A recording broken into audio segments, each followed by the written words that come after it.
आज चैप्टर करते हैं प्रोबेबिलिटी, ठीक है, इसको छोड़ दो, ये फिर बाद में कंटिन्यू करेंगे।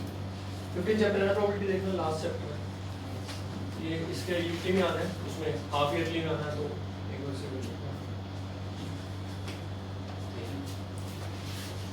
और किसी का आता है हाफ ईयरली? 15 आना है क्या? नहीं आना। एसडी वाले को पता नहीं लगा अभी कुछ? तेरा मतलब अभी तक कुछ इन्फॉर्मेशन नहीं है, तो इस वास्ते का जाता है। चलो कोई नहीं, अभी कर लेंगे छोटा सा, ठीक है, बाद में फिर दोबारा कराऊंगा तो फिर प्रॉपरली डिटेल में, अभी तो ये काम चलता है, ठीक है, बस आज कर लेते हैं। और वैसे भी वो आए नहीं है 2-3, फिर 6.2 हम नेक्स्ट टाइम कंटिन्यू कर लेंगे, ठीक है। सब बंद कर दो, सब नीचे। अब देखो 9th क्लास में और 10th क्लास में प्रोबेबिलिटी में फर्क होता है। 9th क्लास में और इन दोनों में प्रोबेबिलिटी में डिफरेंस होता है।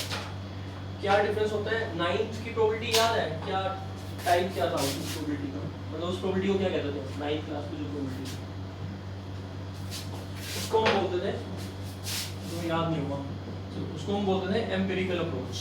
एम्पिरिकल अप्रोच, इसका एक और नाम भी होता है एक्सपेरिमेंटल प्रोबेबिलिटी। एक्सपेरिमेंटल प्रोबेबिलिटी या एक्सपेरिमेंटल अप्रोच, ठीक है, एक्सपेरिमेंटल अप्रोच। अब जो 10th क्लास की जो प्रोबेबिलिटी है ये अलग है, 9th से अलग है। याद है ना 9th क्लास में भी चैप्टर था प्रोबेबिलिटी का, वहां पर हम कौन सी कॉन्सेप्ट को स्टडी करते थे? एम्पिरिकल अप्रोच को स्टडी करते थे, और एक्सपेरिमेंटल अप्रोच भी करते हैं। 10th क्लास के अंदर टॉपिक चेंज है, निकाल तो प्रोबेबिलिटी रहे हैं, पर अब जो थ्योरी है प्रोबेबिलिटी की, वो उसका नाम क्या है? Classical approach. इस क्लासिकल अप्रोच, इस क्लासिकल अप्रोच को हम सब्जेक्टिव प्रोबेबिलिटी भी कहते हैं। सब्जेक्टिव प्रोबेबिलिटी, या इसका एक और नाम होता है थ्योरेटिकल अप्रोच। थ्योरेटिकल अप्रोच, ठीक है। तो अब इसमें 9th क्लास से क्या डिफरेंस है, एक तो बात, और फिर इसकी डेफिनेशन क्या है, ठीक है। तो इजी है, प्रोबेबिलिटी हमेशा इजी होता है। इवेंट वगैरह हमें पता ही है क्या होता है, 9th क्लास में हमने सीखा था इवेंट क्या होता है। किसी भी चीज का हैपन होना, दैट इज इवेंट। वो इवेंट की प्रोबेबिलिटी निकालने का हमें काम करना होता है स्टेप 2। तो सबसे पहले हम 9th क्लास वाला देख लेते हैं। 9th क्लास में अगर मैं क्वेश्चन की बात करूं तो शायद पहला क्वेश्चन एग्जांपल यही था ना, अ कॉइन इज टॉस्ड 1000 टाइम्स। एक कॉइन को कितनी बार थ्रो किया गया? थ्रो किया, टॉस किया, एक ही बात है। डाइस को थ्रो करते हैं, कॉइन को टॉस करते हैं। प्लेइंग कार्ड्स में से कार्ड पिक कर लेते हैं, नंबर्स में से नंबर पिक कर लेते हैं, बैग में से बॉल निकाल लेते हैं, है ना। यही सब प्रोबेबिलिटी में होता है। मेन 3 चीजें होती हैं, एक तो playing cards, 52 playing cards, playing cards के बारे में पता होना चाहिए, सबको पता है प्लेइंग कार्ड्स के बारे में। यह बताना है टोटल मिलाकर प्लेइंग कार्ड्स 13 13 13 और 13, 4 तरह के कार्ड होते हैं। हर एक तरह के कार्ड कितने होते हैं? 13। अब जो ये 13 कार्ड है, स्पेड के 13, क्लब के 13, डायमंड के 13 और हर्ट के भी 13। डायमंड और हर्ट वाले कार्ड होते हैं रेड कलर के, स्पेड और क्लब वाले कार्ड होते हैं ब्लैक कलर। तो ब्लैक कलर के 26 कार्ड और रेड कलर के 26। ये जो 13 कार्ड्स होते हैं, इनमें कौन कौन सा होता है? सबसे पहले एस कार्ड होता है, फिर 2 3 4 5 6 7 8 9 10 और फिर जैक, क्वीन, किंग, क्वीन और फिर किंग। जैक को नेव कार्ड भी कहते हैं, KNAVE, नेव कार्ड। जैक या नेव, क्वीन और किंग, 11 12 13, ठीक है। और ये नंबर कार्ड्स होते हैं, और ठीक है, 3 ये 9 होते हैं, 9 और 1 10 और 3 13। ये सेम टू सेम यहाँ भी मिलेंगे, सेम टू सेम यहाँ भी मिलेंगे, सेम टू सेम यहाँ भी मिलेंगे। तो देखा जाए तो कितने एस हुए? 4। कितने 2 नंबर वाले कार्ड हुए? 4। कितने 3 नंबर वाले हुए? 4। अगर मैं पूछूं 3 नंबर वाले रेड कलर के कार्ड 2, ब्लैक कलर के 2। अगर मैं पूछूं एस कार्ड ब्लैक वाले 2, एस कार्ड रेड वाले 2, एस कार्ड स्पेड का 1, एस कार्ड डायमंड का 1। कैटेगरी, ये कैटेगरी है, 4 कैटेगरी होती है, यानी कि 52 कार्ड 4 कैटेगरी में डिवाइड है, 13 13 13 13 ईच। और इसमें एक 13 कार्ड में ये वाला चीज होती है, यानी टोटल क्वीन होंगी 4, जिसमें 2 रेड होंगी और 2 ब्लैक। उन 2 रेड में एक स्पेड की होगी क्वीन, एक क्लब की, 2 रेड में एक डायमंड की और एक हर्ट की। सेम किंग के लिए इन तीनों कार्ड को फेस कार्ड कहते हैं, क्योंकि इन पे फेस बना होता है। तो इनको हम फेस कार्ड भी कहते हैं। तो फेस कार्ड कितने हुए? 3 3 3 3 टोटल 12। स्पेड का सिंबल बता देता हूँ, ठीक है? ये 3 कार्ड आगे समझ लो। तो ये 3 टोटल कितने हो गए फेस कार्ड? 12। सिंबल्स नहीं पूछेगा, नहीं आएगा। तो 12 कार्ड हो गए, 6 red 6 black, clear? Face card. और एस आ गए, नंबर कार्ड्स आ गए। तो इंफॉर्मेशन मिल गई सारी, ठीक है? डायमंड कार्ड, हार्ट कार्ड और क्लब और स्पेड 2 टाइप के होते हैं, ठीक है? एक तो ये होता है, ये स्पेड होता है, और एक होता है क्लब, उल्टा पान बना होता है, ऐसा होता है,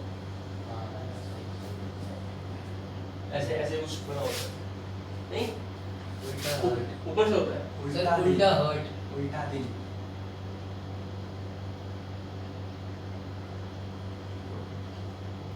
अब बस नीचे थोड़ी ऐसे भी होता है कुछ, ऐसे नहीं होता, ठीक है? ये कौन सा होता है? एक स्पेड है और एक क्लब है। ये स्पेड है, ये क्लब है। तुम ज्यादा खेल रहे हो। खैर जो भी है, ठीक है? तो ये ब्लैक कलर में होते हैं और रेड में होते हैं, ठीक है? चलो खैर, the coin is tossed 1000 times, हम यहाँ पर देखते हैं। तो क्वेश्चन कहता है find the probability, find the probability that head appears, या head occurs, या probability of finding the head, एक ही बात है। इस पूरे क्वेश्चन का मतलब ये है कि हमने कॉइन को 1000 बार टॉस कर लिया, तो प्रोबेबिलिटी हेड की बताओ। ये तो टॉस हो ही चुका है, हेड की प्रोबेबिलिटी बताने के लिए कुछ इंफॉर्मेशन भी देनी चाहिए इसको, ऐसे तो हम बता नहीं सकते हैं। तो find the probability of head appears if it was given 545 times coin showed heads, ये दिया होता था ना, और बाकी टेल नहीं डाला, 1000 में से माइनस कर लो। तो what is the probability? P को प्रोबेबिलिटी को पी से दिखाते हैं ब्रैकेट में h, हेड की निकालनी है, इवेंट हो गया। It is equal to 545 divide by 1000, 2.545, या फिर इसी को कैंसिल कर लो, 109 डिवाइड बाय 200, 5 पे कैंसिल कर दिया। ये भी ठीक है, फ्रैक्शन फॉर्म में, सिंपलेस्ट फॉर्म में देना होता है, या तो डेसिमल में दे दो या इसमें दे दो। अगर कट रहा है तो फिर डेसिमल फॉर्म में दे दो, नहीं तो फ्रैक्शन फॉर्म में दे सकते हो। अब इस क्वेश्चन में हमने हेड की प्रोबेबिलिटी निकाली, टेल की निकालनी होती तो 1000 में से माइनस करके निकाल लेते हैं, ठीक है? वो भी हो जाएगा। पर अभी एक बात देखो, इस क्वेश्चन का मतलब क्या है? इसके अंदर एक्सपेरिमेंटल अप्रोच है, एम्पिरिकल अप्रोच का क्या मतलब है? इसका मतलब ये है कि हमने कॉइन को 1000 बार टॉस करा, जिसमें से 545 टाइम्स कॉइन ने हेड शो करा, बाकी बार टेल शो करा। अब ये चीज हो चुकी है, दिस वाज द एक्सपेरिमेंट, और ये एक्सपेरिमेंट हो चुका है, ठीक है? एक्सपेरिमेंट क्या था? कॉइन को टॉस करना कितनी बार? 1000 टाइम्स।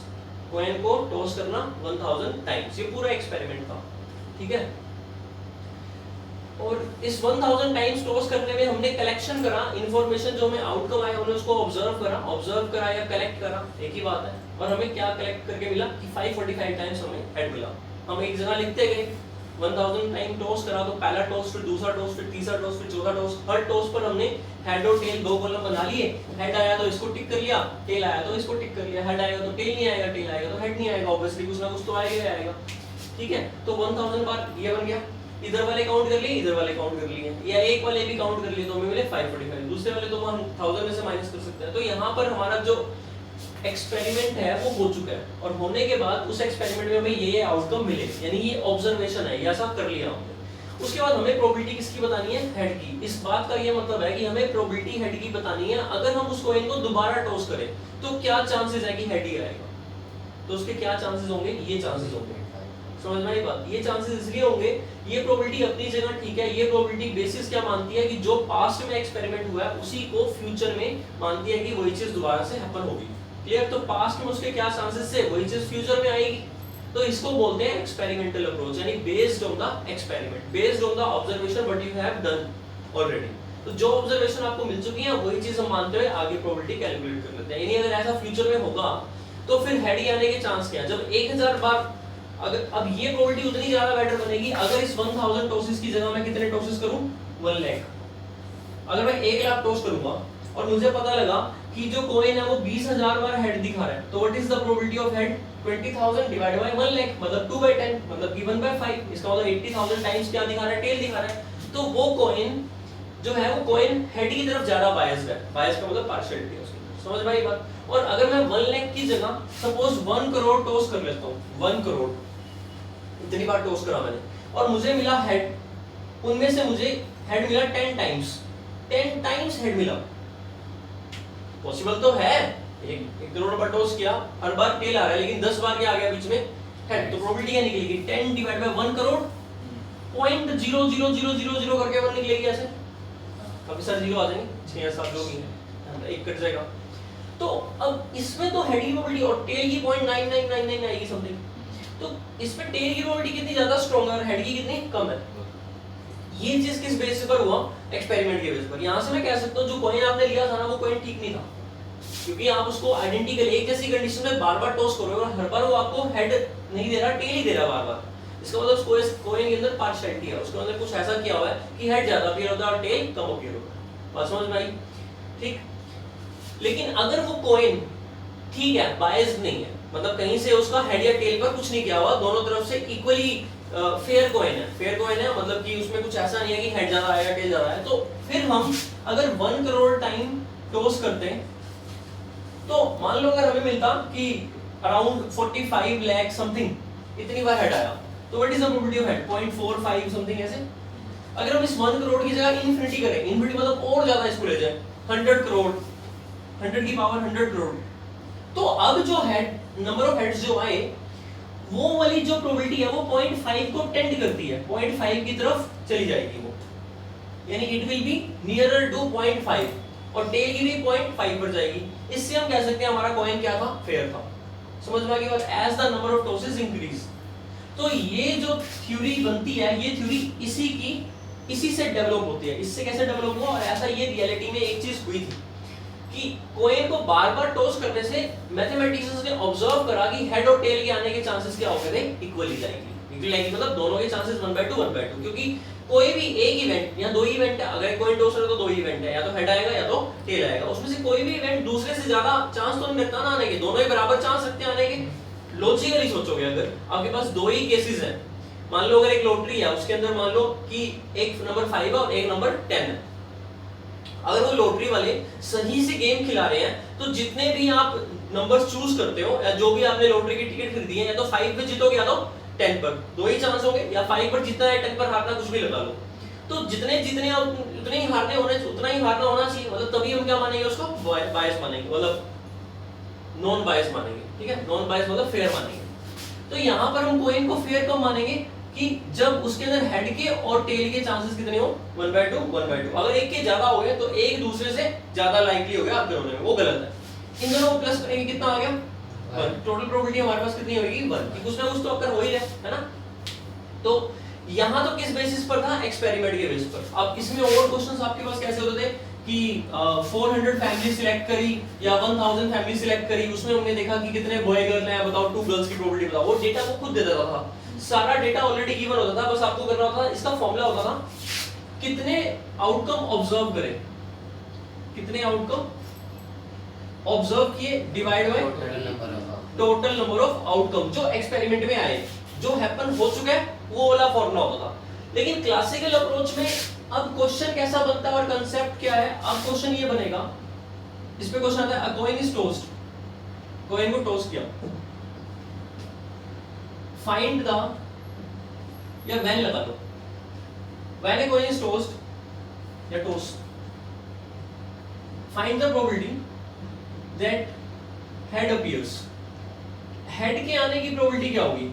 अब इसमें कुछ इंफॉर्मेशन गिवन नहीं है कि कॉइन को कितनी बार टॉस किया, कितनी बार हेड आया, कितनी बार टेल आया। अब हम ये मान के चलते हैं कि अगर हम कॉइन को टॉस करेंगे या करते हैं, जब एक कॉइन को टॉस करते हैं तो दो ही चीजें होती हैं, इसके आने के चांस और इसके आने के चांस बराबर मानेंगे, इसके भी x इसके भी x, और x और x दो ही केसेस हो सकते हैं, तो कुछ ना कुछ हैपन होगा इन दोनों में से, तो ये इवेंट हमारा श्योर इवेंट बन गया। और श्योर इवेंट की प्रोबेबिलिटी कितनी होती है 1, क्योंकि वो 100% हैपन होगा ही होगा, 1 ही होगी। अब टू x की वैल्यू, तो x की वैल्यू, इसका मतलब हेड की प्रोबेबिलिटी और टेल की प्रोबेबिलिटी। इसमें हम कौन सी थ्योरी अप्लाई कर रहे हैं, क्लासिकल अप्रोच या सब्जेक्टिव प्रोबेबिलिटी या फिर थ्योरेटिकल अप्रोच, ये मानते हुए कि जो भी इवेंट्स हैं, जो एक्सपेरिमेंट कर रहे हैं उसमें जो भी पॉसिबल इवेंट्स हैं, जैसे हेड का आना और टेल का आना, दो पॉसिबल इवेंट थे, वो event equally likely to occur है, यानी कि फेयर है वो, इक्वली लाइकली टू अकर, मतलब उनके आने के चांस क्या होंगे, बराबर होंगे दोनों के एक्स। अब अगर डाइज है, उस डाइज के अंदर 1 2 3 4 5 6 होगा, तो what is the probability of getting 5? 1/6। हर एक की प्रोबेबिलिटी कितनी होगी? 1/6, यानी सभी 1:1:1 में होंगे, या सबकी प्रोबेबिलिटी x होगी, तो 6x that must be equal to 1, क्योंकि कुछ ना कुछ तो आएगा ही नहीं में से, तो वो इक्वल टू 1 करेंगे, x वैल्यू 1/6, तो सबकी प्रोबेबिलिटी कितनी होगी? 1/6। अगर मैं कहूं इवन नंबर का आना, तो इवन नंबर क्या है? 2 4 और 6, तो प्रोबेबिलिटी कितनी हो जाएगी? 3/6, क्योंकि तीन इवन नंबर है। ऑड नंबर की प्रोबेबिलिटी 3/6, दोनों को ऐड करोगे 1, यानी किस बेसिस पर है ये? इक्वली लाइकली की बेसिस पर। कोई भी इवेंट दूसरे से ज्यादा चांस नहीं रखता आने के। प्लेइंग कार्ड्स कितने होते हैं? 52, सबकी प्रोबेबिलिटी कितनी? 1/52। किंग कार्ड्स की प्रोबेबिलिटी कितनी? 4/52। किंग कार्ड कितने होते हैं? 4, तो प्रोबेबिलिटी 4/52। यानी इस प्रोबेबिलिटी के अंदर हम क्या अप्रोच लगा रहे हैं, या फिर इस प्रोबेबिलिटी में हम क्या फॉर्मूला अप्लाई कर रहे हैं, वो ये फॉर्मूला है, नंबर ऑफ फेवरेबल आउटकम्स, इसको केसेस भी कहते हैं, आउटकम्स को केसेस भी कहते हैं। Number of favourable outcomes for happening of event, जो इवेंट की प्रोबेबिलिटी हमें निकालनी है, उस इवेंट के हैपन होने के लिए जो भी फेवरेबल आउटकम है, divide by total number of possible outcomes. अगर आपको 9th क्लास में ये फॉर्मूला अप्लाई करा तो गलत, 9th में तो ये अप्लाई नहीं करा, 9th क्लास में कौन सा फॉर्मूला अप्लाई करा है? ये प्रोबेबिलिटी ऑफ इवेंट ई ले लेते हैं, ई इज एन इवेंट, तो हैपनिंग ऑफ इवेंट ई। अगर हमें कोई इवेंट ई की प्रोबेबिलिटी निकालनी है, सबसे पहले हम देखेंगे जो भी हमारे पॉसिबल आउटकम्स हैं वो टोटल नंबर के कितने हैं, क्योंकि प्रोबेबिलिटी न्यूमेरिकल मेजर है, मतलब मैथमेटिकली एक नंबर है प्रोबेबिलिटी जो 0 से लेकर 1 के बीच में होता है। अगर 0 हो गया तो ऐसा इवेंट हैपन नहीं होगा, यानी ऐसे इवेंट को कौन सा इवेंट बोलते हैं? Impossible event. अगर 1 हो गया तो ऐसे इवेंट को क्या बोलते हैं? सर्टेन या श्योर इवेंट, इसको नल इवेंट भी कहते हैं, वॉइड भी कहते हैं।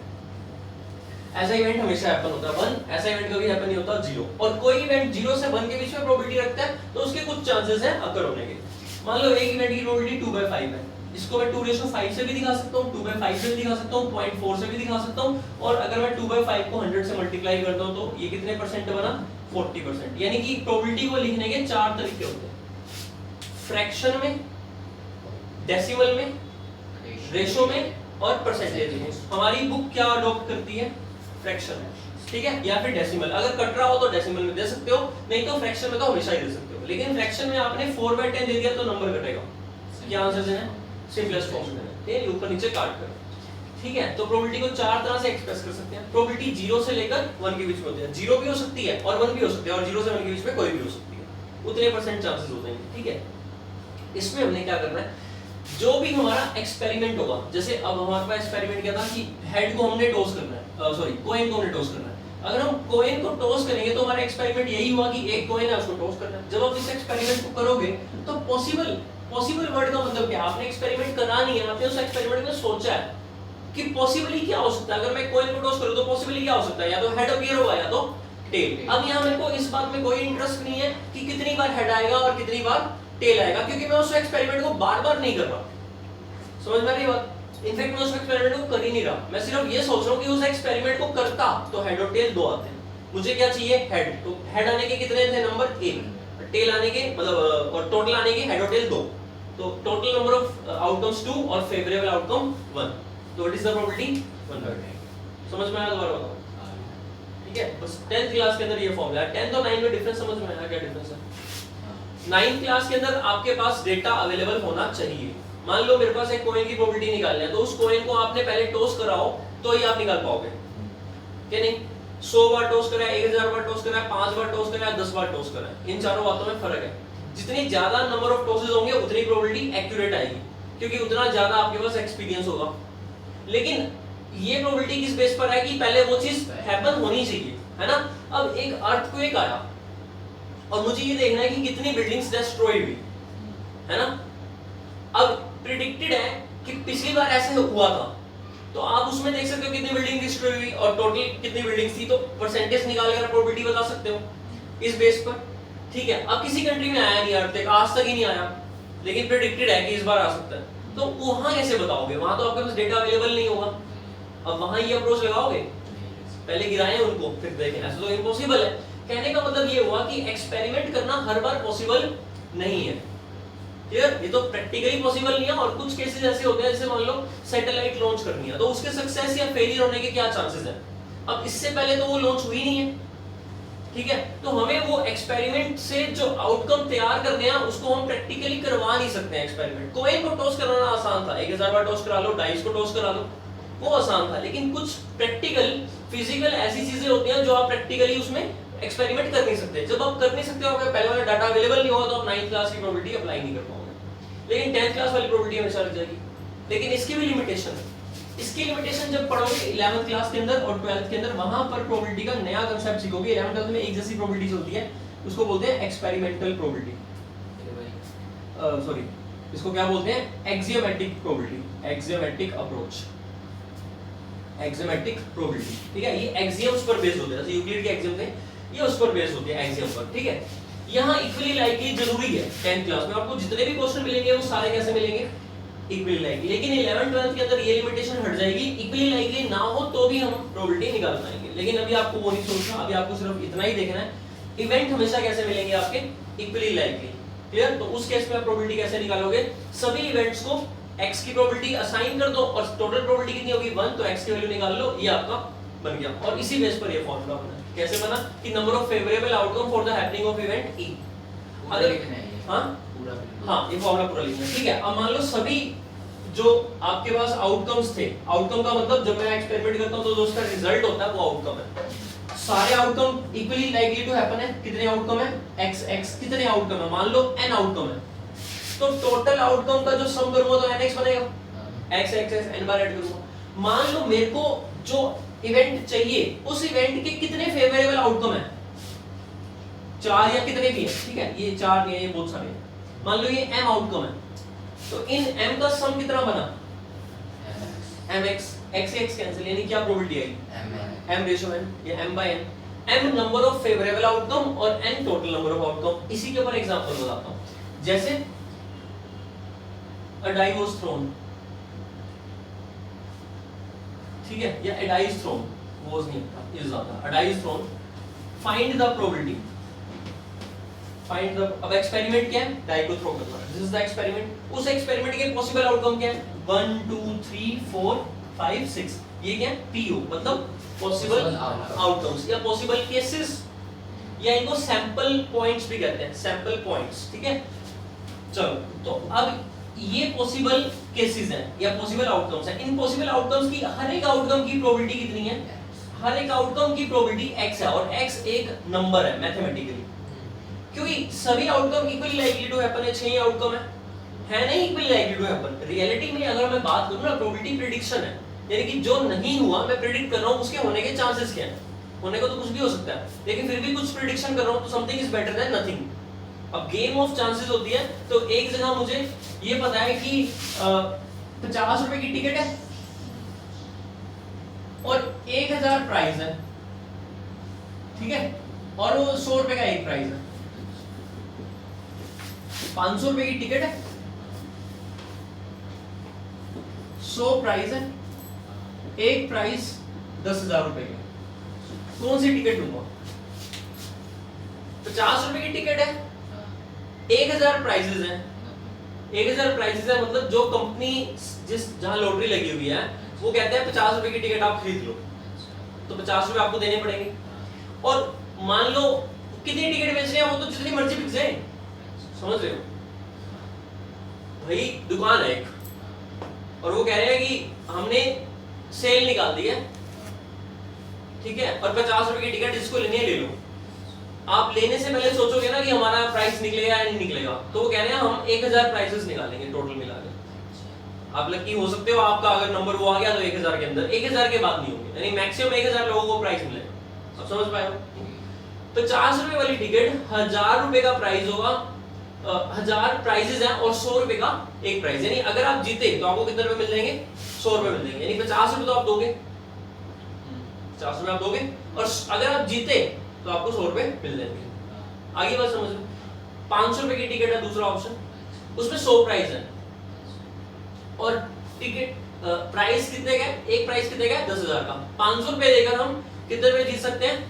10,000। और 50 रुपए देकर हम कितने जीत सकते हैं? 100 रुपए। लेकिन अब यहाँ पर आप सोचो किसमें लगाएंगे पैसे? हाँ, इसने बोला 50 में लगाएंगे क्योंकि उसमें प्रोबेबिलिटी ज्यादा है। देखो यानी कुल मिलाकर मैं यही समझाना चाह रहा था, हम ऐसे तो डिसाइड नहीं कर लेंगे कि 500 वाली टिकट लेंगे उसमें प्राइस ज्यादा है। वो भी तो देखो कि नंबर ऑफ प्राइस भी तो कम है, इसमें नंबर ऑफ प्राइस भी तो ज्यादा है। तो हमें यहाँ पर डिसीजन लेने के लिए कहीं ना कहीं प्रोबेबिलिटी की जरूरत पड़ रही है या नहीं पड़ रही? हम प्रोबेबिलिटी के पॉइंट ऑफ व्यू सोचेंगे कि हमारा फायदा किसमें है, जिसमें हमारी प्रोबेबिलिटी ज्यादा आ रही हो, जिसमें हमारी प्रोबेबिलिटी ज्यादा आ रही है। मतलब हमें प्रोबेबिलिटी के पॉइंट ऑफ व्यू से सोचना है। मतलब that is the use of probability. मैं सिर्फ ये सिखा रहा हूं कि प्रोबेबिलिटी का यूज होता है रियल लाइफ में, गेम ऑफ चांसेस में, गेम ऑफ विनिंग में। इंश्योरेंस कंपनी भी प्रोबेबिलिटी का यूज करती है। जो इंश्योरेंस प्रीमियम का अमाउंट होता है उसमें वो प्रोबेबिलिटी फैक्टर को लगाकर चलते हैं कि ये पर्सन, एक पर्सन जिसकी एज 60 ईयर है उसका इंश्योरेंस कर रहे हैं, एक पर्सन जिसकी एज 50 ईयर्स है उसका इंश्योरेंस, एक पर्सन जिसकी एज 20 ईयर्स है उसका इंश्योरेंस, एक 35 ईयर से पहले उसका इंश्योरेंस। इन चारों के प्रीमियम अमाउंट में फर्क आएगा। इसका प्रीमियम सबसे ज्यादा होगा क्योंकि इसकी लाइफ एक्सपेक्टेंसी कम होगी। ये आगे कितने टाइम तक लिव करेगा, चांस जो है इसके मरने के चांस ज्यादा होंगे क्योंकि इसकी एज 60 हो चुकी है, इसके चांस बहुत कम होंगे। तो इसका प्रीमियम कम आएगा, इसका प्रीमियम ज्यादा आएगा क्योंकि इंश्योरेंस कंपनी को यहाँ लॉस होने का होएगा ज्यादा और यहाँ इतना नहीं होगा।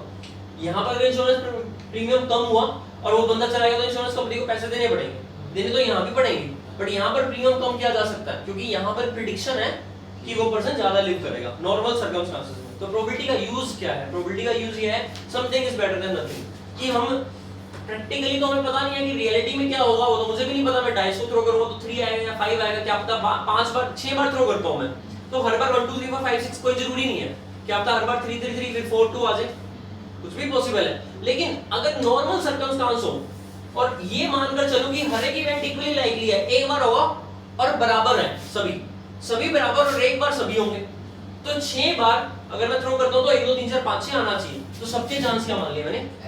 x। अब कोई ना कोई एक चीज तो हैपन होगी, तो अगर मैं इन सभी चांसेस का प्लस करूंगा तो 6x किसके इक्वल होना चाहिए? तो x की वैल्यू कितनी आई?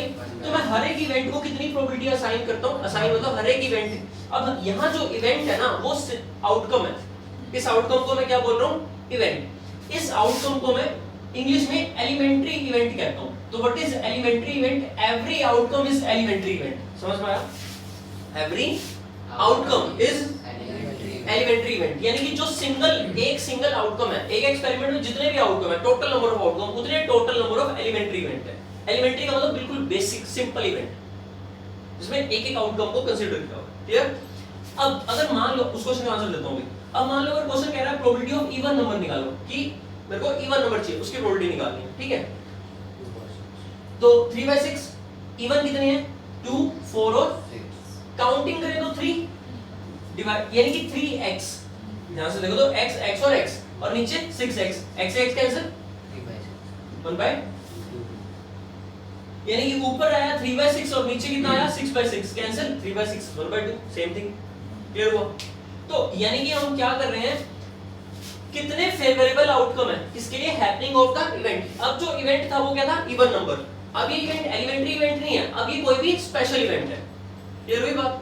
उस इवेंट को क्या बोला? Even number. तो इवेंट को कैपिटल लेटर से दिखाते हैं, एबीसीडी कोई भी यूज कर लो, क्लियर? एबीसीडी कोई भी, तो इवेंट हुआ इवन नंबर। इस इवेंट के हैपन होने के लिए कितने केसेस हो सकते हैं वो तो इवेंट पे डिपेंड करेगा। ओड नंबर के भी 3 1 3 5, लेकिन प्राइम नंबर के 2 3 5। अब देखो 3 इवेंट हुए, तीनों इवेंट के नाम अलग-अलग थे, लेकिन तीनों की प्रोबेबिलिटी क्या आ रही है? सेम, 1/2 1/2 1/2। ओड नंबर की भी, इवन नंबर की भी और प्राइम नंबर की। मैंने बोला इवन प्राइम नंबर तो एक ही होता है 2, प्रोबेबिलिटी आएगी 1/6। मैंने बोला नंबर ग्रेटर देन 4 से बड़ा 5 और 6, प्रोबेबिलिटी आएगी 2/6 1/3। अलग इवेंट की अलग-अलग प्रोबेबिलिटी। समझ में आई बात? और अगर मैं कहूं नंबर ग्रेटर देन 6 0/6 0, क्योंकि 6 से बड़ा नंबर ही नहीं है, तो ऐसा इवेंट कौन सा हो गया? Impossible. Composite number. Composite number की प्रोबेबिलिटी निकालनी है तो 1 तो है नहीं, 2 भी नहीं है, 3 भी नहीं है, 4 और 6। कंपोजिट नंबर की प्रोबेबिलिटी 2/6 है ना, और नंबर ग्रेटर देन 4 की भी यही थी। तो काफी सारे इवेंट ऐसे हो सकते हैं जिनकी प्रोबेबिलिटी सेम हो, लेकिन हर एक इवेंट की अपनी एक प्रोबेबिलिटी है। अब अगर मैं ये मिल गया 6 से बड़ा नंबर, ठीक है? अच्छा, मैंने कहा कि prime number prime even greater than 2 से बड़ा प्राइम और इवन नहीं है, 0 हो जाएगी प्रोबेबिलिटी। अच्छा sure event, a number less than 7, 7 से कम, सारे ही 7 से कम है, 6/6 प्रोबेबिलिटी इज 1। समझ में आ गई बात? अब ये पता लग गया इवेंट क्या होता है, कैपिटल लेटर से दिखाते हैं, और इवेंट उस जो हमारा एक्सपेरिमेंट है उस एक्सपेरिमेंट से रिलेटेड कोई भी इंफॉर्मेशन होती है, जिस इंफॉर्मेशन को हम क्या बोलते हैं, इवेंट। और उस 8 से कम कह दिया फिर कैसे? 8 से कम 1 2 3 4 5 6 7, 7 तो पॉसिबल नहीं है, तो 1 से 6 तक 8 से कम ही है ना, हाँ तो फिर 1 ही आ जाएगी प्रोबेबिलिटी। 10 से कम है तो भी वही आएगी 1, ठीक है। जो पॉसिबल ही नहीं है तो उसको तो हम लेंगे नहीं, लेकिन 1 से 6 तो 8 से कम ही है ना, तो उनको तो लेंगे ही लेंगे। इससे ये प्रूव हो रहा है कि प्रोबेबिलिटी कभी 1 से बड़ी नहीं हो सकती, 6 से ज्यादा होंगे ही नहीं। कोई भी इवेंट क्या कंटेन कर सकता है, मैक्सिमम आउटकम्स को कंटेन कर सकता है, जो चीज उससे ज्यादा है ही नहीं वो कैसे कंटेन कर लोगे? तो nx बाय में nx, तो प्रोबेबिलिटी 1। और 0 कब होगी? जब कोई भी ना हो। इंडिया और केन्या के अब तक 30 मैच हो चुके हैं, मान लेते हैं 30 के 30 इंडिया ने जीते हैं। कल इंडिया और केन्या का मैच है, बताओ what is the probability of winning of India? 1। कौन सी अप्रोच लगाएंगे, 9th क्लास या 10th क्लास? 10th की लगा दी, 9th की लगाएंगे, 30/30 नहीं, ये बात समझ में। 10th क्लास की लगाएं तो शैली क्या आंसर आएगा? हाँ 1/2। पहली बात तो मुझे वैसे 1/2 एक पार्शियल आंसर है, ये हो भी सकता है ठीक है, नहीं भी हो।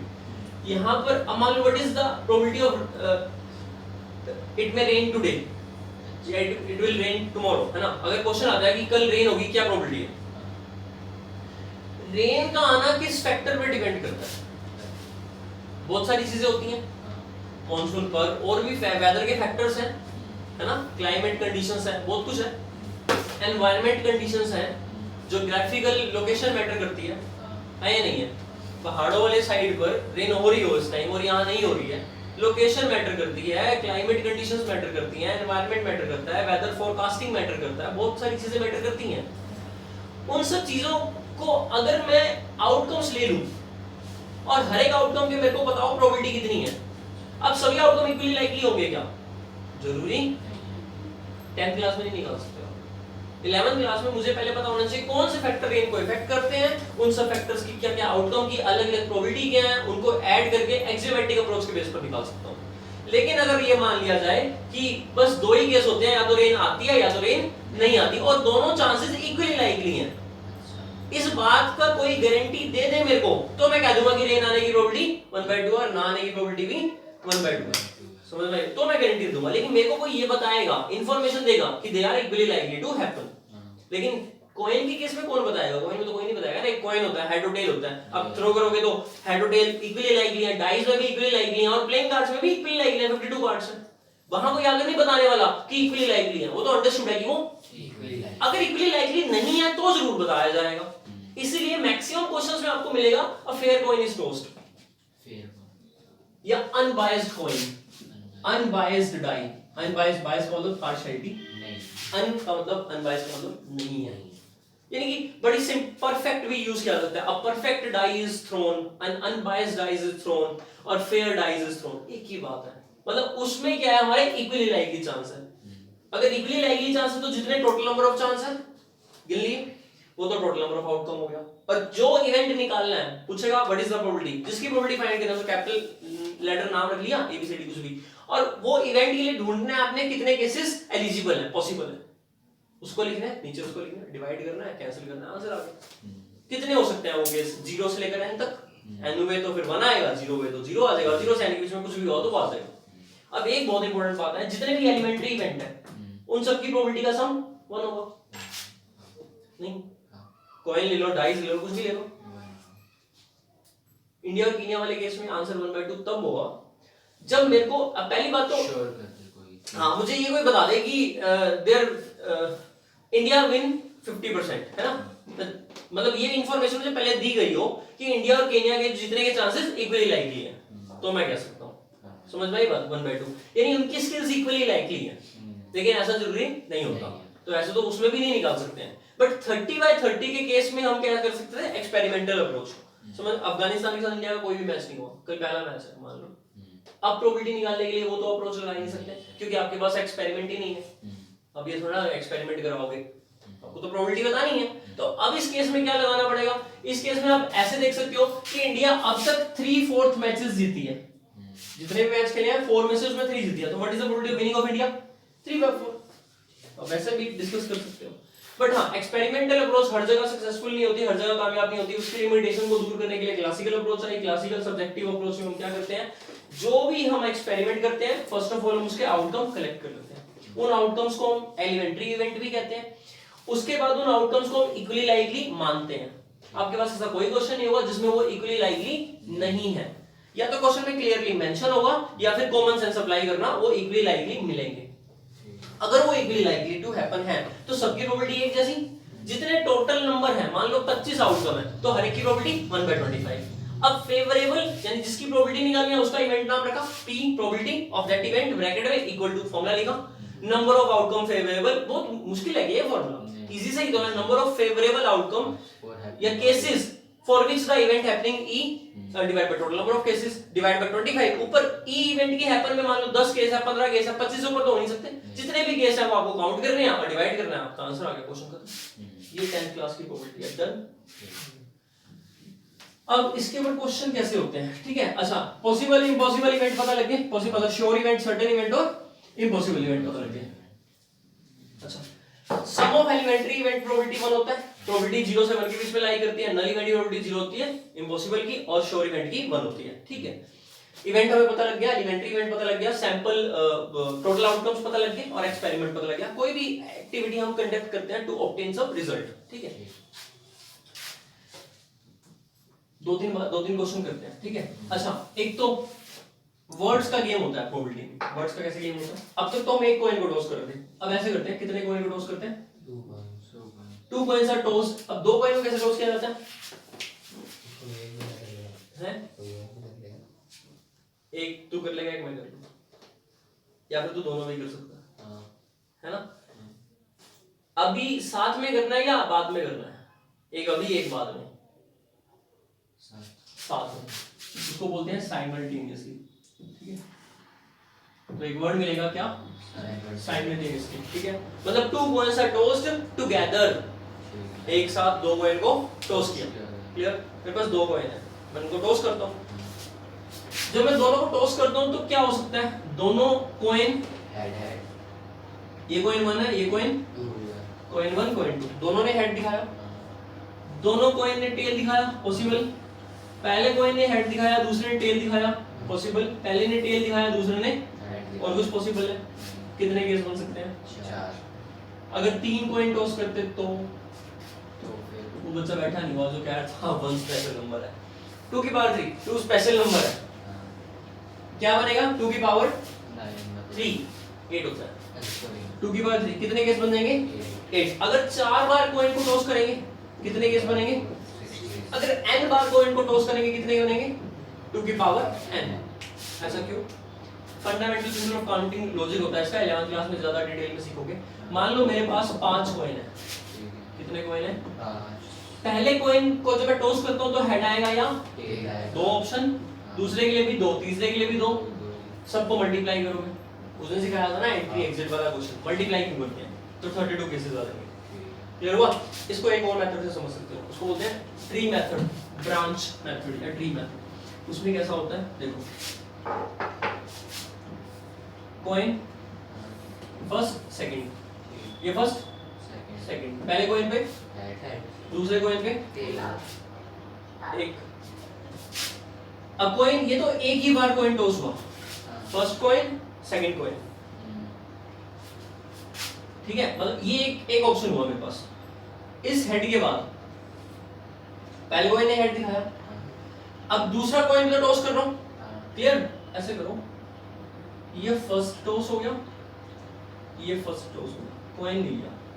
ये कौन सा टॉस है? First toss. फर्स्ट टॉस पे एक कॉइन ने हेड दिखाया और दूसरे ने टेल दिखाया, क्लियर। अच्छा, अब इस हेड के बाद जब मैं सेकंड टॉस कर रहा हूं, सेकंड टॉस पर, पहले टॉस पर क्या मिला मेरे को?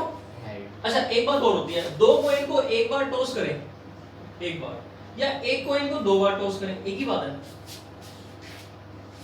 मुझे 2 कॉइन टॉस करने हैं, या तो मुझे 2 कॉइन ला दो, लेकिन अगर मेरे पास दो कॉइन ना हो तो क्या मैं दो कॉइन को टॉस कर सकता हूँ? है ही नहीं दो कॉइन, नहीं कर सकता हूँ।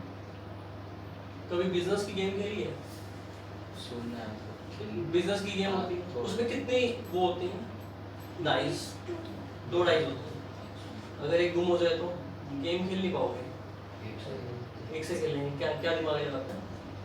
हर एक प्लेयर की दो टर्न हो जाएंगी। वो एक बार डाइस थ्रो कर देगा, 3 आया, गिन लेगा 3, दोबारा करेगा 4, उसके 7 हो गए। नहीं समझ में आई बात? अगर मेरे पास दो कॉइन नहीं है उसका मतलब ये नहीं कि मैं टॉस नहीं कर सकता, साइमल्टेनियसली क्या कर सकता हूँ। साइमल्टेनियसली का मतलब यही होता है, हाँ वैसे तो ठीक है बात, बट टुगेदर का मतलब वो नहीं है कि एक साथ ही फेंकना है, उसी टाइम पर फेंकना है। यानी कि एक आज और एक कल फेंका तो उसी टाइम पर है ना, वो पता लगा कि दोनों एक साथ गिरे या एक एक करके गिना, गिनने की तो बात है। मैंने कॉइन को टॉस करा, मुझे हेड मिल गया, फिर मैं उस कॉइन को दोबारा टॉस करता हूँ, टेल मिल गया, तो मेरे आउटकम क्या बना? हेड और मैं टेल हेड नहीं कह सकता, हेड टेल होगा। पहला कॉइन हेड और दूसरा कॉइन अब ऐसा हुआ पहली बार टेल मिला और दूसरी बार, तो इन दोनों में फर्क है, पहले पे और दूसरे पे आने का फर्क है। दोनों पे हेड भी मिल सकता था और दोनों पे, यानी एक कॉइन को दो बार फेंक लो, या अगर दो कॉइन है तो काम आसान हो गया, आपको बारी बारी से फेंकना नहीं पड़ेगा। नहीं यही बात समझ? या कॉइन से करके दिखाओ, क्लियर हुआ या नहीं? दिखा।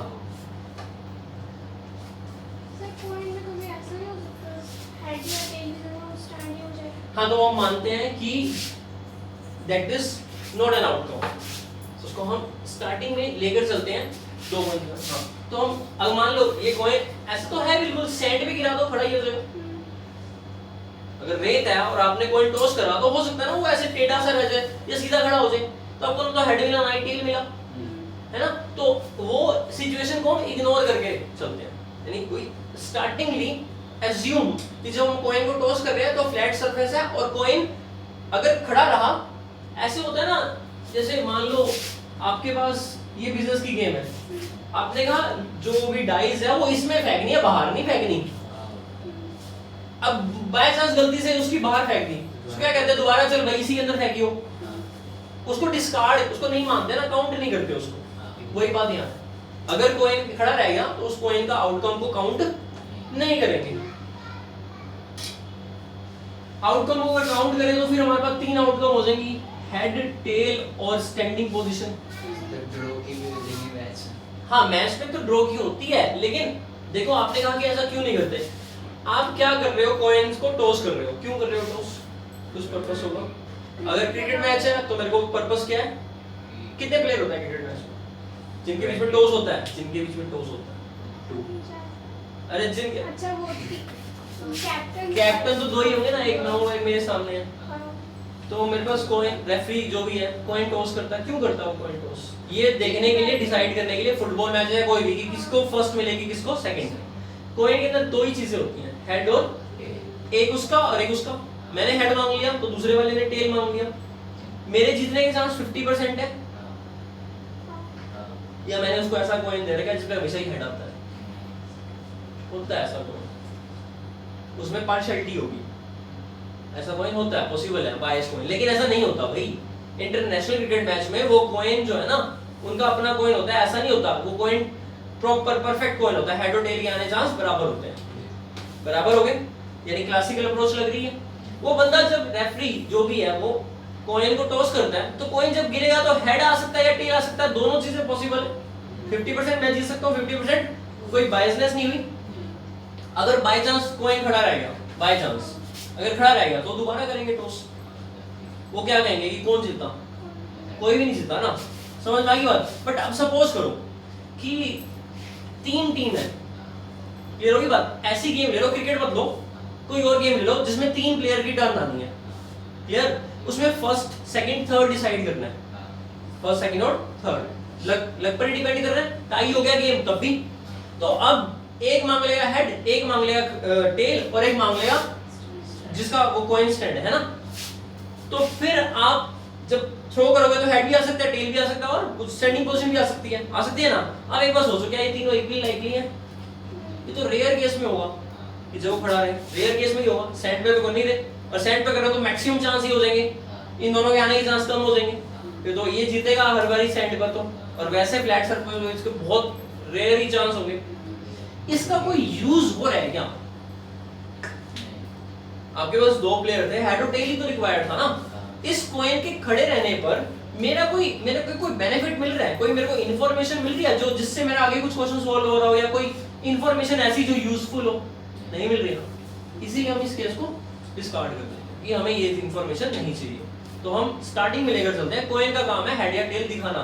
कॉइन का काम ये नहीं है कि इसकी थिकनेस कितनी है, सर्कल एरिया कितना है, कोई कहे इसका एरिया उस हिसाब से, वो नहीं है ना। जो चीज हमारा पर्पस, जो हमारे काम की नहीं आती, उसको हम लेने का फायदा नहीं है। तो हम पहले ही लेकर चलते हैं कि कॉइन में ऐसा ही हम मानकर चलेंगे। दूसरा कॉइन, मेरे पास दो कॉइन है, इन दोनों को टॉस कर सकता हूँ, एक साथ ही टॉस कर सकता हूँ। अब मान लो एक ही कॉइन रह गया, तो अब मैं इसको टॉस करूंगा, हेड आया टेल आया, मैं उसको काउंट करता चलूंगा कि अभी टॉस पूरा नहीं हुआ, पहले भी क्या आया, हेड आया टेल आया, कुछ भी आया, फिर वैसे कॉइन को दोबारा टॉस करूंगा, और फिर दूसरी बार में क्या आया, टेल आया हेड आया, जो भी आया। अब ये मेरा एक आउटकम बना, और पिछली बार एक आउटकम कैसे बना था, एक ही बार टॉस करने पर। फर्क इतना हुआ कि इसमें मेहनत करनी पड़ी 2 बार, उसमें एक ही बार करनी पड़ी। अगर 10 कॉइन टॉस करने हो तो 10 हाथ तो है नहीं, मशीन से कराओगे या 10 लोगों से कहोगे कि तुम खड़े हो जाओ टॉस करो। लेकिन आप खुद कर सकते हो, कैसे? एक कॉइन से भी कर सकते हो, 10 बार टॉस कर लो। लेकिन उसके और मैं कहूँ 50 बार करना है तो 500 बार करना पड़ेगा। 10 कॉइन है, 50 बार टॉस करें तो एक कॉइन तो 500 बार टॉस हुआ। भाई साहब, जब 10 कॉइन टॉस कर लोगे ना, फिर एक लिस्ट बनाना, 1 2 3 4 कॉइन नंबर 10 तक। पहले भी हेड आया टेल आया, हेड आया टेल आया, हेड आया हेड आया, जो भी आया। अब एक बार होगी, दोबारा से एक कॉइन लो, टॉस करो, 10 बार लिख लो, फिर कॉइन लो, टॉस करो, 50 बार करो और 50 बार आउटकम आ जाएंगे। समझ में आएगा?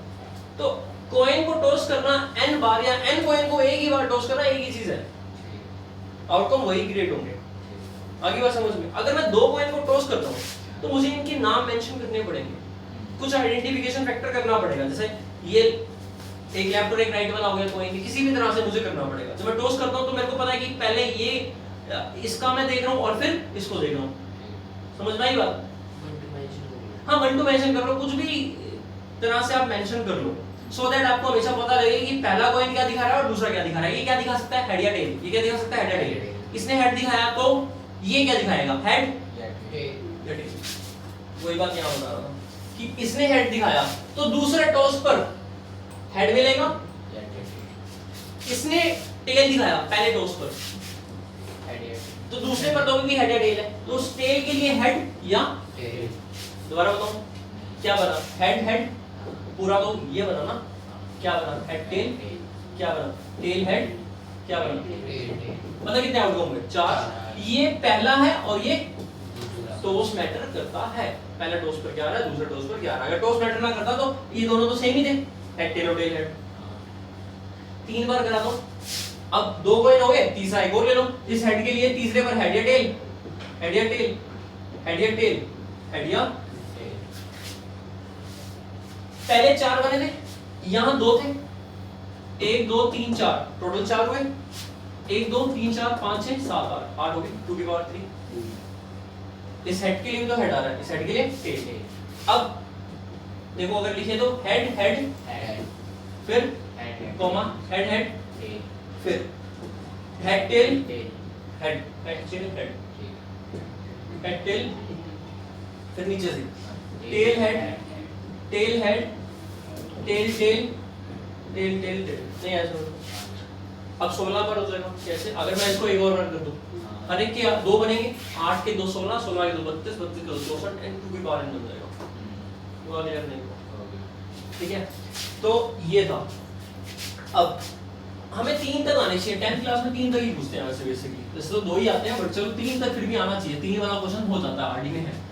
3 2 के कैसे करते हैं, एक का तो आएगा आपको हेड टेल सिंपल, 2 के भी आ जाएंगे।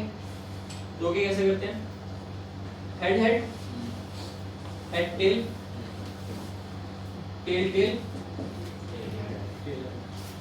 एक में मैंने इस हेड को फिक्स करा, दूसरे में टेल को फिक्स करो, यहाँ बचा क्या, दो ही हो सकते हैं, हेड टेल, ऊपर लिख लो हेड टेल, कोई फर्क नहीं पड़ता, ठीक है ऐसे। तो अब तरीका क्या बना देखो, एक बार आप हेड लिख दो, यानी 4 लिखने का तरीका क्या हुआ, एक बार हेड, 2 बार हेड लिखो और 2 बार अब हेड टेल नहीं है, 2 हेड लिखे 2 टेल लिखे, हेड टेल हेड, 4 में तो बना लोगे। अब क्या करना है, 8 बनाने के लिए इन चारों को रिपीट कर लो, H H H T T H T T, क्या करना है, 8 बनाने के लिए इन 4 को दोबारा से एक बार सबके साथ हेड लगा दो और एक बार सबके साथ ये 8 नहीं है,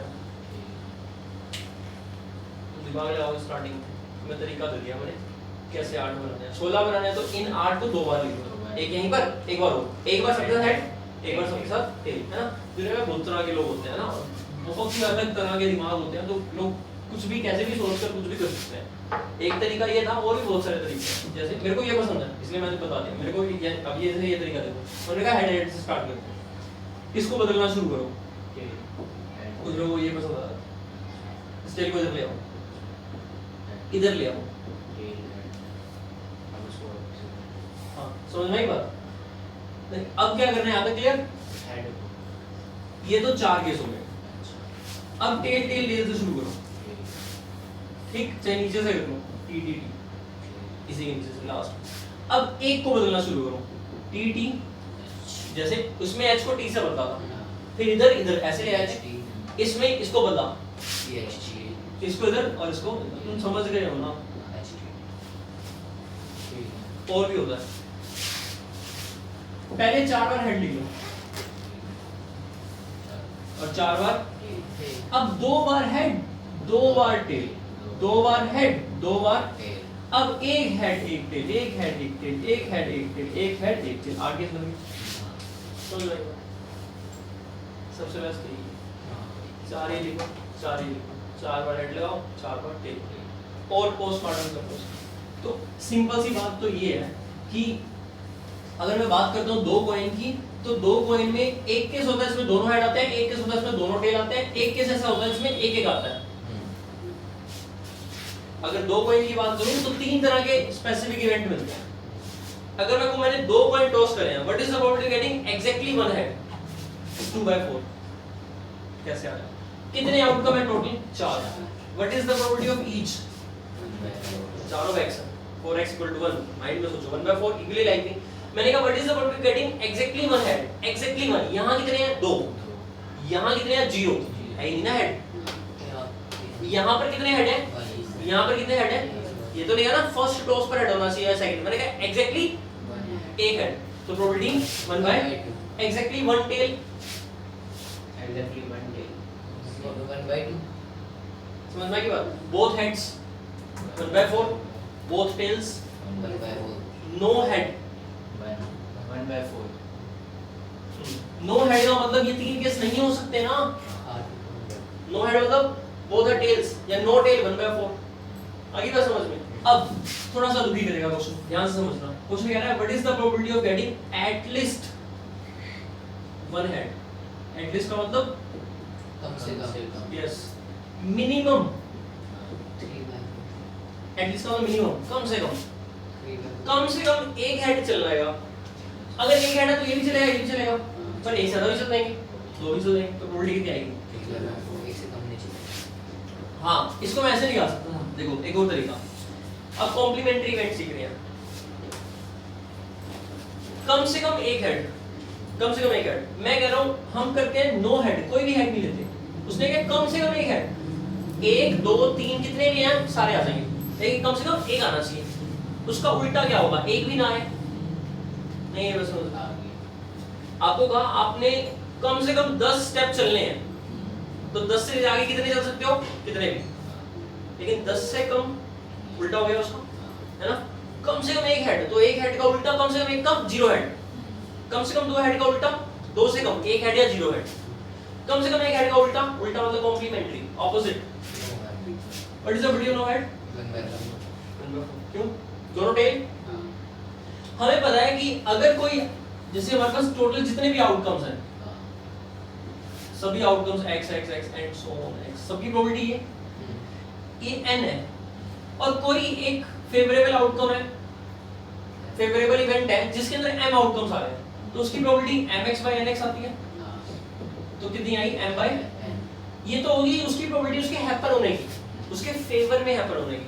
अब अगर उसके अगेंस्ट बताऊं मैं कि वो चीज नहीं होनी चाहिए, उसको छोड़कर बाकी कुछ होना चाहिए, तो बाकी ये सारा बच गया। तो क्या ये n-m बचे? टोटल कितने थे? और उसमें से कितने फेवर थे? m, तो बचे कितने? n-m। नहीं ऐसा समझो, divide by x x cut गया। अब अगर मैं दोनों की प्रोबेबिलिटी को ऐड करूं तो एलसीएम n कट गया 1। सिंपल सी बात है, सभी एलिमेंट्री इवेंट की प्रोबेबिलिटी का सम 1 होता है। अगर उसमें से कुछ एलिमेंट्री इवेंट एक इवेंट में चले जाएं और बाकी बचे हुए एलिमेंट्री इवेंट उसके कॉम्प्लीमेंट में चले जाएं, तो दोनों की प्रोबेबिलिटी का सम तब भी 1 ही होगा। तो probability of happening of some event e plus e not, e not का मतलब क्या होता है? हैपनिंग ऑफ नोट e, इस इवेंट को बोलते हैं कॉम्प्लीमेंट, उसका उल्टा e नहीं होना चाहिए। इन दोनों का सम क्या होगा? तो किसी के हैपन होने की प्रोबेबिलिटी 1 में से उसके ना हैपन होने की माइनस करके निकाल सकता हूं, या किसी के ना होने की 1 में से उसके होने की निकाल सकता हूं माइनस करके। अब मैंने किसकी प्रोबेबिलिटी निकाली? नो हेड की। अब मुझे किसकी निकालनी है? कम से कम एक हेड की। 1 टोटल प्रोबेबिलिटी है, 1 टोटल प्रोबेबिलिटी का मतलब उसमें एक हेड है भी और नहीं भी है, क्योंकि एक हेड वाले केस भी है उसके अंदर और 0 हेड वाला भी है। टोटल प्रोबेबिलिटी का मतलब 0 हेड वाला केस भी है, 1 हेड वाला भी है और 2 हेड वाला भी है। उसमें से क्या माइनस कर रहा हूं मैं? नो हेड वाला। तो क्या केसेस बचेंगे जिसमें कम से कम एक हेड होगा? तो 1 में से माइनस कर दूं 1/4 तो सेम आंसर आ गया। दूसरा तरीका पता लगा? समझ में आया? ये फॉर्मूला क्लियर है? Happening of some event plus not event is equal to 1, ठीक है। तो अब ये एटलीस्ट 1 हेड है, अगर एटलीस्ट 1 टेल होगा, क्या कह रहा है? कॉम्प्लीमेंट, कॉम्प्लीमेंट, ठीक है। इसी को कॉम्प्लीमेंट कहते हैं। जो ई बार होता है ना, इसको बोलते हैं नोट ई, तो बता ही दिया, इसको ई कॉम्प्लीमेंट भी कहते हैं और नोट ई भी कहते हैं, और इसको ई के ऊपर डैश से भी दिखा देते हैं, ई के ऊपर सी से भी दिखा देते हैं। सिंपल्स है, आपकी बुक में ये नोटेशन यूज होगा। 11th क्लास में आगे और डिटेल में पढ़ोगे इसको, है। एटलीस्ट 1 टेल कह दे तो सेम आएगा, कम से कम एक टेल, बस केसेस हो जाएंगे ये होगी। अब अगर कहते हैं एट मोस्ट 1 हेड, मतलब ज्यादा से ज्यादा एक हेड, यानी एक हो सकता है या एक से कम, ये और 0 हेड में हो सकते हैं, तो कितनी प्रोबेबिलिटी आएगी? दोबारा बताऊं या क्लियर? ठीक है। अब इसको निकालने के लिए ऐसा भी कर सकते थे, 1 माइनस 2 हेड, 2 हेड्स। उसने क्वेश्चन में क्या है? ज्यादा से ज्यादा कितने हेड? एक। इसका उल्टा क्या होगा? 2 हेड। उसकी प्रोबेबिलिटी 1/4, और 1 में से माइनस करेंगे 1/4 तो आंसर कितना आ जाएगा? एटलीस्ट और एटमोस्ट के वर्ड समझ में आ गए? एटमोस्ट का मतलब maximum to maximum, it is the maximum. इससे नीचे हो सकता है पर इससे ऊपर नहीं हो सकता। एटलीस्ट में इससे नीचे नहीं हो सकता, इससे ज्यादा हो सकता है। एटलीस्ट का मतलब ग्रेटर देन इक्वल टू है, और एटमोस्ट का मतलब लेस देन इक्वल टू। उतना भी और उससे ज्यादा भी एटलीस्ट में, उतना भी और उससे कम भी एटमोस्ट में। ये तो होगी कितने कॉइन की बात? 2 कॉइन की। अब कॉइन का तुम्हें बनाना हो गया पैटर्न। अच्छा 3 कॉइन होंगे तो भी पता लग गया तुम्हें? 3 कॉइन होंगे तो हम ऐसे करेंगे, हेड हेड हेड टेल। अच्छा एक मिनट, 3 कॉइन में मैं तुम्हें बता रहा था पूरा उसका पोस्टमार्टम है ना, टोटल मिलाकर 3 कॉइन में ये सिचुएशन हो सकता है, head head tail tail tail. 2 तो ये हो गए बिल्कुल, 3 all are heads all are tail, ऐसा हो सकता है। 2 हेड है एक टेल, 2 हेड एक टेल, वो टेल बीच में हो सकता है, वो टेल साइडों में हो सकता है। आगे बात समझो। और एक केस और हो सकता है, 2 टेल एक हेड, वो हेड कहीं भी हो सकता है, बीच में या लास्ट। इसकी प्रोबेबिलिटी 3/8, इसकी प्रोबेबिलिटी 3/8, इसकी प्रोबेबिलिटी 1/8, इसकी probability 1/8, total 8/8। Sample space complete बन गया, एलिमेंट्री इवेंट्स हो गए। 3 हेड एक तरफ और बाकी सारे आउटकम एक तरफ। समझ में आई बात? यानी अगर मेरे से क्वेश्चन पे प्रोबेबिलिटी ऑफ एटलीस्ट 2 हेड्स, कम से कम कितने हेड्स? 2 हेड ना, 1 हेड लेते हैं। एटलीस्ट 1 हेड, कम से कम एक हेड, इसका मतलब उसको छोड़ दो, बाकी सारा आ गया। एक हेड 2 टेल, 2 हेड एक टेल, या तीनों हेड, और उसमें एक भी हेड नहीं है, तो मैं क्या करूंगा? 1 में से माइनस कर दूंगा नो हेड, कम से कम एक हेड के लिए नो हेड को माइनस कर देता हूं, तो 1 में से 1/8 को माइनस कर तो कितना आ गया? या फिर कम से कम एक हेड का मतलब एक हेड वाले केस लो पहले तो 3, फिर 2 हेड वाले केस लो 6 और फिर तीनों हेड वाले केस लो 7 केस लेने से बेटर है 1 में से माइनस कर लो। मर्जी आपकी, तरीका आपको, बस ये पता लग गया कि अगर 3 कॉइन है तो सिचुएशन कैसे क्रिएट होती है। हुआ क्लियर? ये किसके बारे में था? कॉइन के बारे में।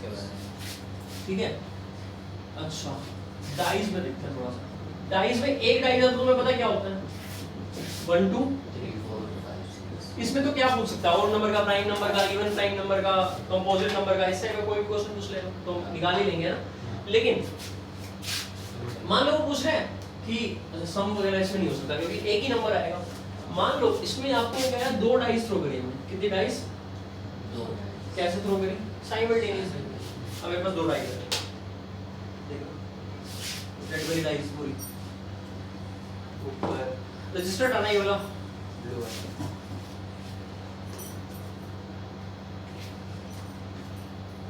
अब ये एक डाइस होगी, ठीक है, ऐसे एक और डाइस, ठीक है, वो लानी पड़ेगी तो ठीक है, एक से ही देख लेते हैं हम। ऐसे ही मतलब 2 डाइस है, इमेजिन तो वही है ना, ऐसी 2 डाइस है। जब मैं उनको थ्रो करूंगा तो कुछ ना कुछ आउटकम आएगी। फर्स्ट डाइस और एक रेड कलर की है और एक येलो कलर की है, ठीक है। नेहा, नेहा पीछे डाइस बढ़िया येलो वाली दियो। तो इस डाइस पर आउटकम क्या आ सकता है?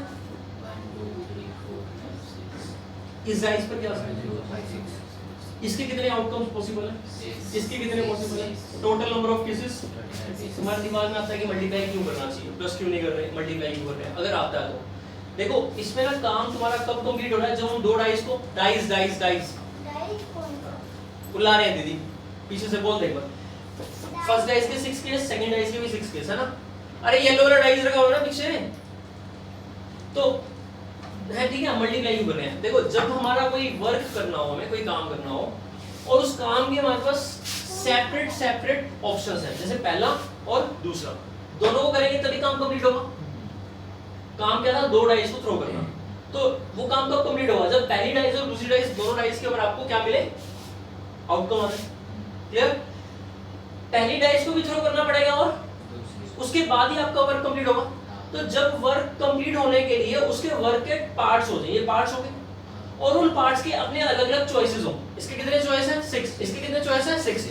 तो टोटल नंबर ऑफ वेज, कितने टोटल चॉइसेस हो सकते हैं उस वर्क को कंप्लीट करने के, वो मल्टीप्लाई करके निकलता है। समझ में आई बात? जैसे एग्जांपल के लिए मान लो कि मुझे पानीपत से सपोज करनाल जाना है, ठीक, और फिर करनाल से मुझे चंडीगढ़ जाना है, ठीक। यहां से मेरे पास जाने के 3 रास्ते हैं, कोई भी लगा लो, बाइक, कार, बस, कुछ भी। करनाल से चंडीगढ़ जाने के मेरे पास 2 रास्ते हैं। क्लियर?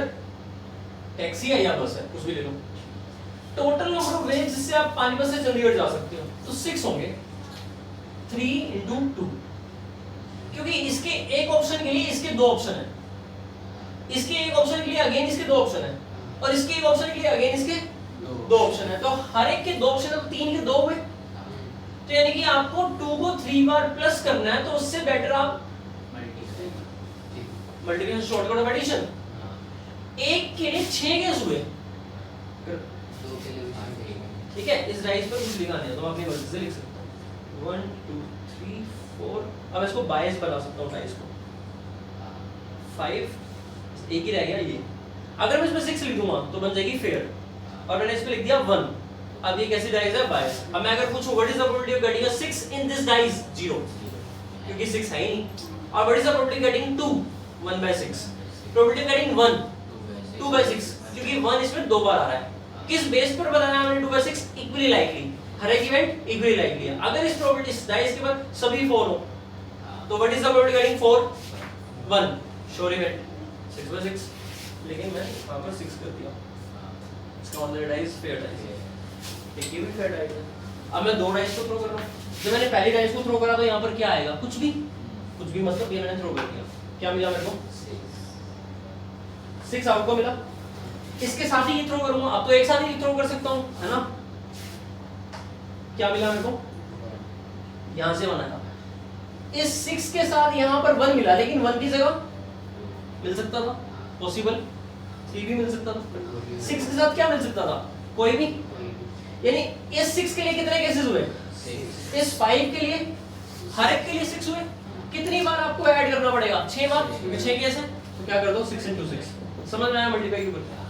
तो टोटल केसेस कितने बन गए, वो केसेस कौन से होंगे जिसमें पहली डाइस और दूसरी डाइस पर 1 से 6 तक कोई नंबर लिखा होगा, करेक्ट। उसको ना हम ब्रैकेट में दिखाते हैं, पहली डाइस पर दूसरी डाइस पर, कंफ्यूज ना हो जाओ इसीलिए हम क्या लगा लेते हैं बीच में कॉमा। क्लियर हो गया, नोटेशन है। हेड टेल में क्यों नहीं लगाते कॉमा, अरे उसमें नहीं होते कंफ्यूज, हेड टेल अलग अलग है, इसमें 1 2 2 1 थोड़ा सा अलग है, इसलिए हम कॉमा लगा लेते हैं। ये दिखा रहा है पहले टॉस को और ये दिखा रहा है दूसरे टॉस को, ये एक आउटकम है। ऐसे कितने आउटकम होंगे, 36। वो 36 आउटकम कैसे बनाते हैं, बहुत इजी है। 1 2 3 4 5 6, 1 2 3 4 5 6, 6 by 6 की ग्रिड समझ में आ गई। ग्रिड बोले तो ब्लॉक, टेबल नहीं। ये कौन सा हुआ, 1 कॉमा 1, ये कौन सा हुआ, या 2 कॉमा, कोई एक ले लो आप, मैं इसको पहले और उसको बाद में ले रहा हूं। यानी ये फर्स्ट टॉस ले रहा हूं और ये वाला जैसे मर्जी कर लो।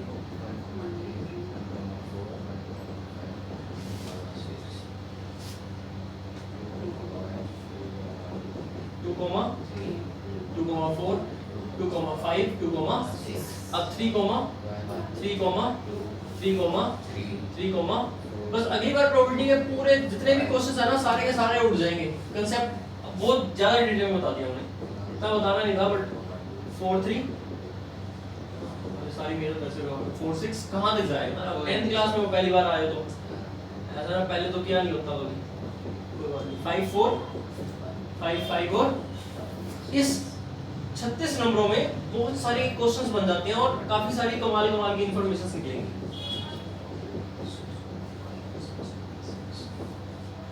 पहला question, what is the probability of getting a doublet. Doublet मतलब सेम नंबर, जो बताया होता है। डबलेट का मतलब same number, very good. 6 by, paper में तूने 1/6 डायरेक्ट लिख दिया, नंबर कट जाएंगे। पहले क्या लिखना है, फिर सिंपलीफाई करके, ये तो बताएगा ना 6 आउटकम है और 36, फिर कैंसिल करके 6 कैसे आए, 1 1 2 2 3 3 4 4 5 5 6 6 डायगोनल। क्लियर। अच्छा, getting different number, not a doublet, या गेटिंग डिफरेंट।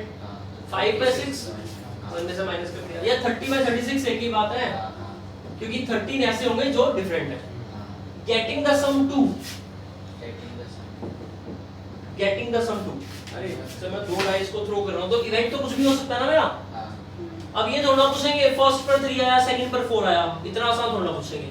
अगर पूछ ले कि first dice show 3 and second dice show 4, probability होगी 1/36, क्योंकि एक ही केस होगा इसमें पहले पे 3 आएगा, दूसरे पे 4 आएगा। समझ में आ गई बात। अगर क्वेश्चन कह रहा है द 2 डाइस शोज 3 और 4, इसका मतलब ये 3 दिखा दे या उल्टा हो जाए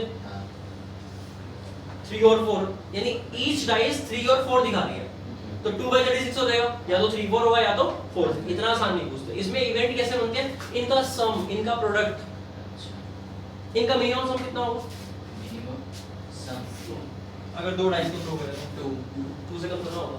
अगर 2 है तो एक ही केस बनेगा, प्रोबेबिलिटी कितनी होगी 1 बाय, अरे ये सारे एक ही प्रोबेबिलिटी x है ना, नहीं समझेगा।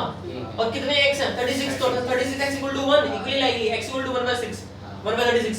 Every outcome has the probability of 1/36, correct. Getting the sum 4, अब 1 4 सम कैसे मिलेगा, देखो 1 और 3 सम 4 बन रहा है, 2 और 2 4 बन रहा है, 3 और 1 4 बन रहा है। कितने केस हुए, तो प्रोबेबिलिटी कितनी आ गई 3/36। क्लियर हुआ। हाँ 1/12, ठीक है। अच्छा 2 सम था, अगर मैंने पूछा probability of getting the sum 2, probability आई थी 1/36। 3 सम की बताना, 1 2 और 2 1, 2/36। 4 सम की, 3/36, सिंपलीफाई कर लेना बाद में। 5 सम की, 4/36, कुछ दिख रहा है पैटर्न, 1 2 3 4, यहाँ से भी दिख रहा है 1 2 3 4, ये वही बात। 5 और 6, 5 जब 6 पूछेगा तो 5 केस, यानी कि 6 की प्रोबेबिलिटी 1 5 2 4 3 3 4 2 5 1, इस टेबल की हेल्प से अगर टेबल बना लो तो। वैसे तो और भी तरीके हैं, टेक्निक से सिखाऊंगा। 1625 अगर 7 की प्रोबेबिलिटी पूछे तो 6 बाय सबसे बड़ा डायगोनल आ जाएगा। अब 8 की प्रोबेबिलिटी 5 बाय कम हो जाएगा, अब नीचे चला जाएगा।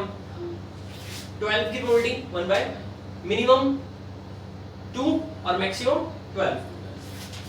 Probability of getting sum as 12 it is 1 by because there is only one case that is 6 ठीक है। getting the sum 10 तो 10 के sum 10 का देख लो क्या बनता है 4 6 5 5 6 3 by वैसे इस टेबल की जरूरत नहीं होती, ठीक है। जैसे मान लो आपसे पूछा what is the probability getting 9, पहली डाइस पर सोचो, पहली डाइस पर सोचो 1 आएगा, अगर दूसरी पर 8 आना चाहिए, पॉसिबल ही नहीं है। 2 लूंगा तो 7 आना चाहिए, पॉसिबल नहीं है। 3 लूंगा तो 6 आना चाहिए, पॉसिबल है। तो 3 और 6 एक हो गया। पहली डाइस पर बढ़ाना है ना, ये 2 डाइस होगी, एक तो फिक्स कर लो आप। इस पर 1 लेते हो टोटल 9 चाहिए, इस पर आ नहीं सकता 8, 2 लोगे तो 7 नहीं आ सकता, 3 ले सकते हो 6 आ जाएगा। 3 6 3 के बाद इसको बढ़ाओ 4, 3 के बाद इसको बढ़ाओ 4, सम चाहिए 9 तो इसमें 5 होगा। 3 6 1 4 5 दूसरा केस, 5 4 तीसरा और 6 3 लास्ट 4 तो 4 बाय 36। वैसे एक शॉर्टकट होता है, शॉर्टकट ये होता है जो सम चाहिए उसमें से एक कम कर दो 7 तक। अगर सम 2 से लेकर 8 तक है, ये 7 तक है, 2 से लेकर जितना भी सम चाहिए उससे एक कम कर दो। 2 के लिए आंसर 1 बार, 3 के लिए 2 बाय आर था, 5 के लिए 4 आर, 6 के लिए एक कम कर दिया। और अगर सम 8 से 12 तक चाहिए तो 13 में से उस सम को माइनस कर दो। जैसे सम चाहिए था 9, 13 में से 9 गया 4, आंसर 4 बाय 36। शॉर्टकट है, 13 में से s को माइनस कर दो, ठीक है। अब प्रोडक्ट पूछ ले, गेटिंग द प्रोडक्ट 12। अब 12 के फैक्टर्स क्या क्या हो सकते हैं? 1 12 पॉसिबल नहीं है, 2 6 हां एक केस हो गया, 3 4 हो गया, 4 3 हो गया, 6 2 हो गया, 4 केस हो गए। तो प्रोबेबिलिटी 4 बाय 36, 12 में तो पॉसिबल नहीं है। क्लियर हुआ?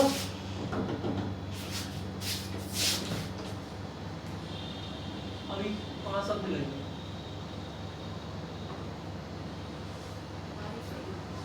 अंदर बैठ जाओ। हाँ भाई क्लियर है यहाँ तक? तो एक 2 डाइस वाला केस था, ठीक है।